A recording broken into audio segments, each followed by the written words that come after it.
আমাদের মধ্যে অনেকে আছেন যাদের শরীর একটু ভারবার মনে হলেই মুটিয়ে গেছেন কিনা সেই সংখ্যায় ভোগেন। আবার অনেকে দেখা যাচ্ছে আসলেই তাদের ওভারওয়েটেড, তারপর মনে করতেছেন না এতটুকু ওজন ঠিক আছে। তো আজকে আমরা এমন একটা সূত্র সম্পর্কে জানবো এবং ক্যালকুলেশন দেখবো যার মাধ্যমে আমরা নিজেরাই বের করতে পারবো যে আমাদের ওয়েটটা কি আসলে ঠিক আছে নাকি আমি ওভারওয়েটেড হয়ে গেছি নাকি আবার ওয়েট একটু বাড়াতে হবে, এবং যদি ওভারওয়েটেড হয়ে থাকি তাহলে সেই ক্ষেত্রে আমরা কি করতে পারবো সে বিষয় নিয়ে আলোচনা করব। তো আজকে আমাদের সামনে বা আমাদের সাথে উপস্থিত আছে আমাদের ডক্টর নাসিরউদ্দিন ভুঁইয়ান। আমরা খুব আনন্দিত ভাইকে পেয়ে। ভাই মেনলি আমাদের এখানে এই জন্য এসেছেন যে তারা একটু ওভারওয়েটেড। এটা কিন্তু হয়ে থাকে অনেক সময়, ডাক্তারদের নিজস্ব স্টাডি বা এটসেট্রা এটসেট্রা অনেক কাজ থাকে, যে কারণে দেখা যাচ্ছে গিয়ে এক্সারসাইজ বা এই যে ডে টু ডে লাইফের যে অ্যাক্টিভিটিসগুলো আছে ওগুলো প্রায়োরিটি লিস্টে আসে না। তো নাসিরউদ্দিন ভাই আমরা একটু আলোচনাতে যাই কেমন? তো এইটার জানার জন্য আমাদের মেনলি বডি মাস ইন্ডেক্স, হ্যাঁ, এই সূত্রের মাধ্যমে করতে হবে। সূত্রটা অনেকটা এরকম যে আপনার ওজনকে যদি আপনার উচ্চতার বর্গ দিয়ে ভাগ করেন সেক্ষেত্রে যে রেজাল্টটা আসবে সেটি হচ্ছে আপনার এই যে বিএমআই এর ফলাফল। কিন্তু এই বিএমআইটা যদি আপনার 18.5 থেকে 24.9 এর মধ্যে থাকে তাহলে বুঝতে হবে যে আপনি মোটামুটি একটা হেলদি ওয়েট, মোটামুটি আপনি একটা হেলদি ওয়েটে অবস্থান করতেছেন। কিন্তু যদি এর কম হয় তাহলে বুঝতে হবে আপনি আন্ডারওয়েট, আবার যদি বেশি হয়ে যায় তাহলে বুঝতে হবে যে আপনি ওভারওয়েটেড বা আপনি অবেস বা মুটিয়ে গেছেন, এই ব্যাপারটা বুঝতে হবে। তাহলে আমরা এখানে অবশ্যই খেয়াল করব, এখানে ওজনটাকে আমরা কেজিতে কনভার্ট করব এবং উচ্চতা যেটা আছে সেটাকে আমরা মিটারে কনভার্ট করে নিব। নাসিরউদ্দিন ভাইয়ের আমরা আগের কনভারসেশন থেকে জেনেছি যে ওজন হচ্ছে 88 কেজি, তাই না? আমরা লিখে ফেলি এখানে হিসাবের সুবিধার্থে, ওয়েট হচ্ছে 88 কেজি আর উচ্চতা ছিল ভাই কত? 58। তার মানে 68 আপনার হচ্ছে গিয়ে 68 ইঞ্চ, তাই না?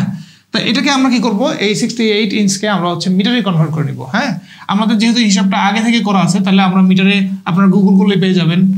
তো মিটারে কনভার্ট করলে 1.7272 এত মিটার হবে। তাহলে কি করবো কি, আমরা এইখানে থেকে নিয়ে এসে এই সূত্রে আমরা বসাই দেবো। ব্যাপারটা কেমন দাঁড়াবে আমি এটা একটু মুছে দিই।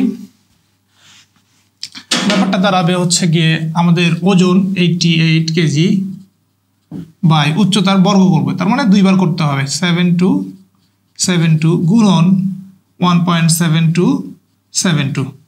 এইটা আলটিমেটলি কত আসবে এটাও হিসাব করলে মোটামুটি বের হয়ে যাবে। আমরা 29.9 এই রেজাল্টটা পাবো। দেখেন এই রেজাল্টটা কিন্তু 24.9 এর থেকে অনেক বেশি, প্রায় 5 বেশি, তাই না? তার মানে বিএমআই সূত্র অনুযায়ী দেখা যাচ্ছে নাসিরউদ্দিন ভাইয়ের ওজন কিছুটা বেশি, সে হচ্ছে ওভারওয়েটেড। এখন উনি কতটুকু বেশি ওজন এটা নির্ণয় করার জন্য আমরা একটা কাজ করতে পারি। নাসিরউদ্দিন ভাই এখানে একটু ঘুরে তাকান, যে এই যে ওজনটা মানে উচ্চতাটাকে আছে, এই যে এখানে উচ্চতার বর্গকে যদি আমরা 24 দ্বারা যদি গুণ করি তাহলে যে রেজাল্টটা পাবো সেই রেজাল্টটা হবে যে আমাদের কাছাকাছি একটা ওজন। তো এটা করলে আমরা দেখতে পাবো যে 71.6 সামথিং এরকম একটা রেজাল্ট আসবে। তার মানে নাসিরউদ্দিন ভাইয়ের ওজন হওয়া উচিত ছিল 71 এর কাছাকাছি, হ্যাঁ, বা 71 এর বেশি না। কিন্তু সেক্ষেত্রে তার ওজন কত হয়ে আছে? প্রায় 88। তার মানে 17 কেজি ওজন তার শরীরের মধ্যে বেশি আছে। এই যে ওভারওয়েট আছে সেটা কিন্তু জানলে আমরা কিন্তু আমাদের ওয়েট কমানোর ব্যাপারে কিন্তু সচেতন হতে পারবো। সেক্ষেত্রে আমরা যেটা করবো, এখন নাসিরউদ্দিন ভাইয়ের ক্ষেত্রে আমাদের যে পরামর্শ থাকবে, ইনিশিয়ালি যেহেতু সে প্রথম মাস তার একটা চলছে, সুতরাং এই সময়ে আমরা খাবার দাবারের মধ্যে খুব বেশি পরিবর্তন নিয়ে আসবো না, তবে কিছু কিছু সিলেক্টিভ খাবারকে আমরা চয়েস করব। এর মধ্যে প্রথম থাকবে হচ্ছে ভিনেগার।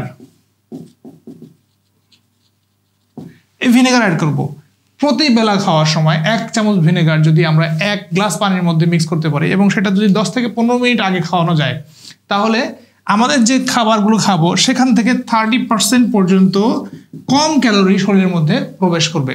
তাহলে এইভাবে আমরা খাবো, ঠিক আছে, ঠিকই খাবো, কিন্তু ক্যালোরি আমাদের শরীরের মধ্যে কম ঢুকবে। 1 নম্বর। 2 নম্বর যেটা করতে পারে সেটা হচ্ছে গিয়ে ভেজিটেবল ফাস্ট। ভেজিটেবল ফার্স্ট, প্রথমে যে খাবার খাবো প্রথমে আমরা করবো কি, প্রথমে আমরা ভেজিটেবলটাকে নিয়ে নিব। সেক্ষেত্রে দেখা যাবে যে ভেজিটেবল কিন্তু এটা কিন্তু কার্বোহাইড্রেট, কিন্তু ভেজিটেবলের মধ্যে যে গ্লুকোজের সাথে গ্লুকোজের যে বন্ডিংয়ের জন্য ভাঙার জন্য যে বিটা অ্যামাইলেজ প্রয়োজন হয় সেই এনজাইমটা কিন্তু আমাদের পাকস্থলীতে নেই। সুতরাং এটা কার্বোহাইড্রেট হওয়া সত্ত্বেও এটা কিন্তু আমাদের শরীর এখান থেকে গ্লুকোজ বের করে নিতে পারে না। হ্যাঁ, তো একইভাবে এটা অন্য গ্লুকোজকেও অ্যাবজর্পশন হইতে ইন্টারফেয়ার করে। সুতরাং এইভাবেও সে কী করবে, কিছু ক্যালোরি যেমন 30% আরও 30%-এর মতো 30-35% হিসাব অনুযায়ী এরকম আসে, সেই ক্যালোরিকে শরীরের মধ্যে আপটেক হওয়া থেকে বিরত রাখবে।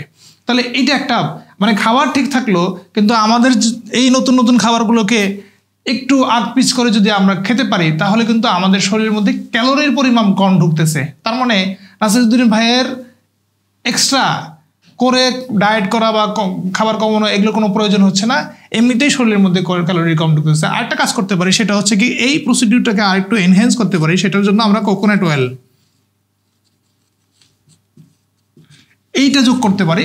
1 চামচ নারকেল তেল নিয়ে সেই খাবারকে আমরা হচ্ছে মিক্স করে দিতে পারি। তাহলে যেটা হবে সেইটাও একই রকমের প্রভাব ফেলবে এবং ক্যালোরি কম আপটেক করতে সাহায্য করবে। সাথে সাথে আমরা যে কাজটা করব সেটা হচ্ছে গিয়ে তার পানি খাওয়ার পরিমাণটাকে নির্ধারণ করব। দেখেন আমরা গত দিন আমরা হচ্ছে গিয়ে এখান থেকে জেনেছিলাম যে পানি খাওয়ার হিসাবটা করেছিলাম। হ্যাঁ, সেখানে ছিল ওজনকে যদি আমরা 30 দিয়ে গুণ দেই, 30 দিয়ে যদি আমরা গুণ দেই তাহলে হচ্ছে গিয়ে আমাদের সর্বনিম্ন পানি খাওয়ার হিসাবটা আমরা বের করতে পারবো, তাই না? তাহলে নাসিরউদ্দিন ভাইয়ের ওজন হচ্ছে গিয়ে 88 কেজি গুণন 30 সমান কত হয় বের করতে পারবেন? 2640। আচ্ছা, থ্যাংকস। এত ml, তার মানে 2.5 লিটারের বেশি, কমপক্ষে এই পরিমাণ পানি তাকে খেতেই হবে। হ্যাঁ, তাহলে আমরা বলবো কি 3 লিটার প্রতিদিন পানি আপনি খাবেন, প্রতিদিন 3 লিটার পানি আপনি খাবেন। আর এখানে একটা ব্যাপার আছে, এই খাবারগুলো আমরা কখন খাবো? হ্যাঁ, অবশ্যই সকালের খাবারের কোনো পরিবর্তন আমি করতেছি না। অবশ্যই এই খাবারগুলো রাত 8টার মধ্যে আপনাকে খেয়ে ফেলতে হবে এবং ঘুমানোর টাইমটা হবে 11টার মধ্যে। এইটাকে মেনটেন করতে হবে, কারণ এই ঘুমানোর টাইমের উপর কিন্তু বিভিন্ন প্রকার হরমোন, আমরা বিগত আলোচনাগুলোতে করেছি, বিভিন্ন প্রকার গ্রোথ হরমোন থেকে শুরু করে অন্যান্য হরমোন কিন্তু ডিপেন্ড করে।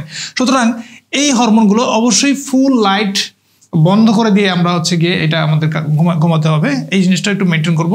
আর এর সাথে যোগ হবে হচ্ছে গিয়ে আপনার এক্সারসাইজটা কি করব, যেহেতু ইনিশিয়ালি হচ্ছে গিয়ে কেবল শুরু করতেছে প্রথম মাসে, সুতরাং আমরা প্রতিদিন 40 থেকে 45 মিনিট একটানা হাঁটবেন। যেটি করেন না কেন একটানা উনি হাঁটবেন। এই 40 থেকে 45 মিনিট একটানা হাঁটলে একটা আউটকাম আসবে। তাহলে কি করলাম আমরা, খাবার দাবারের মধ্যে তেমন কোনো পরিবর্তন না, কিছু খাবার যোগ করলাম। 2 নম্বর কথা হচ্ছে কি এক্সারসাইজ যোগ করলাম, পানির পরিমাণ যোগ করলাম এবং খাওয়ার যে রুটিনটা আছে সেই টাইমটাকে আমরা সার্কাডিয়ান ক্লক, অর্থাৎ আমাদের যে বায়োলজিক্যাল ক্লক আছে সেই ক্লক অনুযায়ী আমরা হচ্ছে গিয়ে সেট করার চেষ্টা করলাম। এই কাজগুলো করার মাধ্যমে যে চেঞ্জটা আসবে 1 মাস পরে, সেটা নিয়ে অবশ্যই আপনাদের সাথে আবার দেখা হবে। আজকে এই পর্যন্তই।